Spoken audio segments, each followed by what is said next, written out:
அனைவருக்கும் வணக்கம். நான் உங்கள் வாத்தியார் பேசுகிறேன். இன்றைக்கி வந்து ஒயரிங் கிட்டை பற்றி நான் இன்றைக்கி பேச போகிறேன். இது வந்து ஒயரிங் கிட்ட வந்து செஞ்சு வச்சுக்கிறோம். டீசல் புல்லட்டுக்கு மட்டும்தான் அது. இது வந்து எளிமையாக வந்து ஒயர் வந்து கிடச்சா போதும், நம்மளே வந்து ஃபிட் பண்ணிக்கலாம். எப்படின்னு பாருங்க. இது வந்து டேஞ்சர் லைட்டு, இது வந்து லெஃப்ட் இண்டிகேட்டர், ரைட் இண்டிகேட்டரு, அதுக்கு உண்டான எர்த்து. இது பிரேக் லைட் சுவிட்சு, இது பார்க் லைட். எளிமையாக வந்துச்சுங்களா? அதுக்கப்புறமா இங்கே வந்து இன்ஜின் கரண்ட் வரும். இன்ஜின் கரண்ட்னாக்கா இந்த இன்ஜின்லேருந்து கரண்ட் இப்படி போகும். ஓகேங்களா? அதை தான் கரண்ட்டை வந்து இங்கே பாஸ் ஆகும். ரெக்டிஃபையரில் போயிட்டு பேட்ரிக்கு போவோம். அதுக்கப்புறமா ஃபியூஸ் கேர் இது இருக்குது, அதுக்கப்புறமா ஃப்ளாஷர் இது இருக்குது, அதுக்கப்புறம் பிரேக் லைட் சுவிட்ச் இது இருக்குது.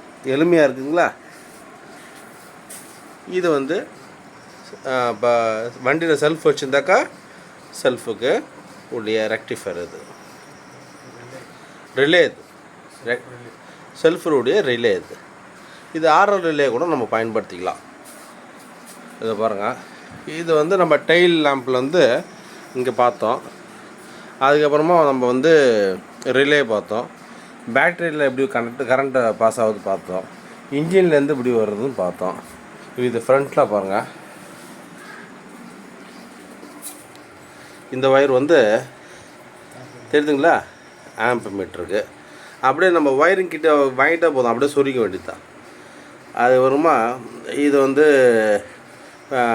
இண்டிகேட்டர் லைட்டு, பார்க் லைட்டு, அதுக்கப்புறமா வந்து ஹெட்லைட்டு இப்போ வரும் இல்லைங்க, லோ பீம் ஹை பீம், அது போட்டிருக்காங்க.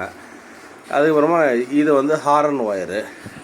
நம்ம எக்ஸ்ட்ரா லைட்டு எல்லாம் ஃபிட் பண்ணோம்னாக்கா இது எக்ஸ்ட்ரா ஒரு ஒயரு, எக்ஸ்ட்ரா லைட் ஃபிட் பண்ணுறதுக்கு.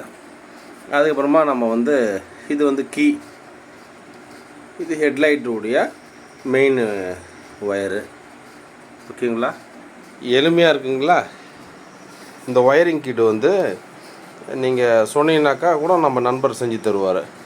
இந்த ஒயரிங் கிட்டை நான் வாங்கி ஒரு நண்பருக்கு வந்து எளிமையாகவே இருக்குது, மாட்டுறதுக்கு ரொம்ப ஈஸியாக இருக்குது வண்டியில். ஓகேங்களா? நன்றி. இன்னொன்று நான் சொல்கிற விரும்புகிறேன். எப்பவுமே நம்ம கடையில் வாங்க போகிற ஒயர்னால் ரொம்ப தடியாக இருக்கும். அதில் கண்ட ஒயரு எல்லாம் போயின்னு இருக்கும். அதில் சமயம் திக்னஸ் ஒயர்லாம் அந்த திக்னஸ்லாம் கம்மியாக இருக்கும். ஆனால் இதில் பாருங்கள், இது மெலிசான ஒயர் மட்டும்தான் போயிட்டுருக்கு. ரொம்ப மெலிசான ஒயர் தான், 7 ஒயர் தான் போகுது. இதை வச்சுட்டு ஒயரிங் கிட் வேலை சாத்தியப்படி பண்ணிட்டாங்க. ஓகேங்களா? எதாவது டவுட் இருந்தாக்கா என்னை ஃபோன் அடிங்க. நன்றி, வணக்கம்.